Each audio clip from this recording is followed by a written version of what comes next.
আজকে আমি হোয়াটসঅ্যাপ এবং মেসেঞ্জারের গুরুত্বপূর্ণ একটা সেটিং সম্পর্কে বলবো। সেটা হলো, আপনি হোয়াটসঅ্যাপ বা মেসেঞ্জারে ছবি সেন্ড করবেন, কিন্তু অপরপক্ষে সেই ছবি একবার বেশি দেখতে পারবে না, চাইলেও ডাউনলোড করতে পারবে না, চাইলেও স্ক্রিনশট দিতে পারবে না।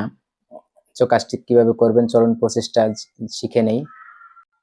এটা করার জন্য প্রথমত আমাদেরকে হোয়াটসঅ্যাপ এবং মেসেঞ্জার অ্যাপসে যেতে হবে। আমি প্রথমত মেসেঞ্জার অ্যাপসে গেলাম, আমি একটা আইডি ক্লিক করলাম, দেন আমি একটা ছবি সেন্ড করব। তো আমি একটা গ্যালারি থেকে একটা ছবি নিলাম, দেন আমাকে এখানে এডিট অপশনে ক্লিক করতে হবে। এডিট অপশনে ক্লিক করার পর আপনি এখানে দেখতে পাইতেছেন যে অফ একটা লেখা আছে, আপনাকে এখান থেকে অন করে দিতে হবে। আচ্ছা, ভি ওয়ান্স আপনাকে এটা এখন সেন্ড করে দিতে হবে।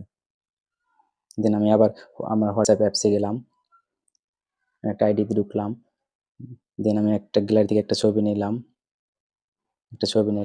দেন আমাকে এখানে এইটাকে সবুজ করে দিতে হবে, দেন সেন্ড করে দিতে হবে।